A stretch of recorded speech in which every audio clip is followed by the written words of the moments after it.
En la Sierra de Guadarrama, a más de 1200 metros de altura, entre pinos y niebla de montaña, hubo durante décadas un edificio que los vecinos de Navacerrada evitaban mirar de noche. No por superstición, sino porque de noche, con las ventanas sin cristal abiertas al frío de la sierra, a veces se veían luces moviéndose por los pasillos, y el edificio llevaba años sin electricidad. Esto es la historia del Sanatorio de la Barranca y de lo que ocurrió dentro durante más de 50 años antes de que alguien decidiera que era mejor demolerlo que explicarlo.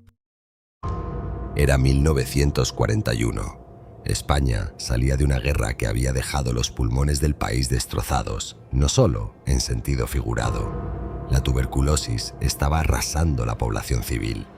El Patronato Nacional Antituberculoso tomó una decisión que entonces parecía completamente lógica: construir sanatorios en las alturas, lejos de las ciudades, donde el aire puro de la sierra pudiera ayudar a curar a los enfermos.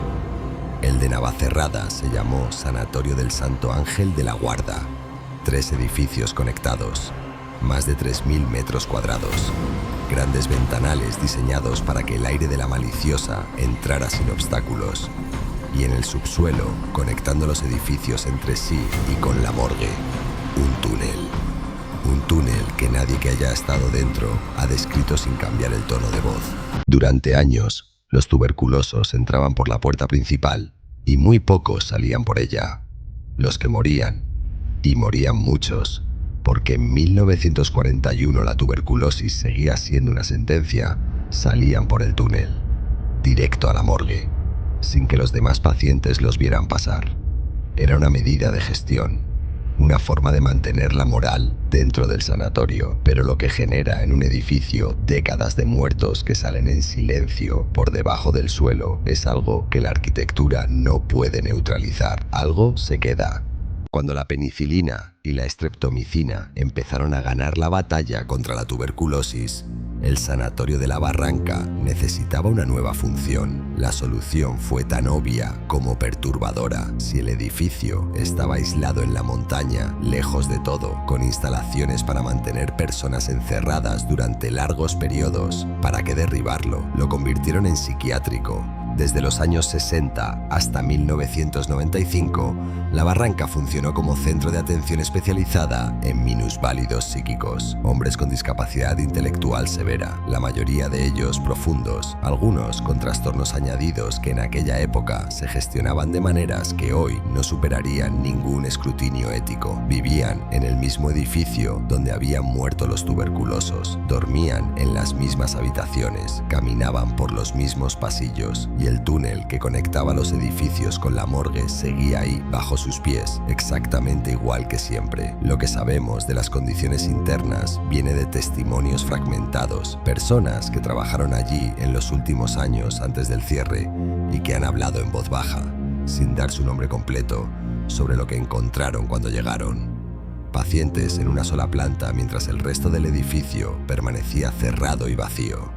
Sin calefacción en invierno, comida en mal estado, ropa y calzado inadecuados para la sierra, y un psiquiatra al frente que, según los que trabajaron a sus órdenes, tenía a los pacientes, en palabras textuales de uno de esos testimonios, totalmente abandonados. Los enfermeros intentaban compensarlo, daban trato digno dentro de lo que podían, pero el sistema que los rodeaba era otra cosa. En 1995, la Comunidad de Madrid tomó la decisión de trasladar a los pacientes a centros más cercanos a sus familias. El cierre fue inmediato, casi literal. Dejaron los platos puestos en la mesa del comedor, las pertenencias de los pacientes en sus habitaciones, las historias clínicas en los archivos. Cerraron la puerta y no volvieron. Cuando el sanatorio quedó vacío, los primeros en entrar fueron los jóvenes de los pueblos de alrededor. Era una prueba de valor conocida en toda la Sierra de Guadarrama. Entrar de noche, bajar al túnel, llegar hasta la morgue. La mayoría no llegaban, no porque el túnel estuviera bloqueado, sino porque en el túnel, a mitad de camino, entre la oscuridad y el olor a humedad y a tiempo detenido, pasaba algo que nadie describía igual, pero que todos describían con la misma expresión en la cara. Los testimonios de quienes entraron al Sanatorio de la Barranca durante los años de abandono forman un catálogo de lo inexplicable que resulta difícil de descartar por completo, no por lo que dicen, sino por lo que tienen en común. Personas que no se conocían entre sí, que entraron en momentos distintos, que describen las mismas cosas, pisadas en las plantas superiores cuando el edificio estaba vacío. No el ruido genérico de un edificio que se asienta, sino pasos rítmicos, con peso, puertas que se cerraban solas en pasillos donde no había corriente de aire porque no había ventanas, y voces, no palabras inteligibles la mayoría de las veces, sino el murmullo de alguien hablando muy lejos, amortiguado por paredes y suelos, con la cadencia exacta de una conversación que no puedes escuchar del todo. Los investigadores paranormales que entraron en los años posteriores al cierre grabaron lo que describieron como psicofonías de una claridad inusual,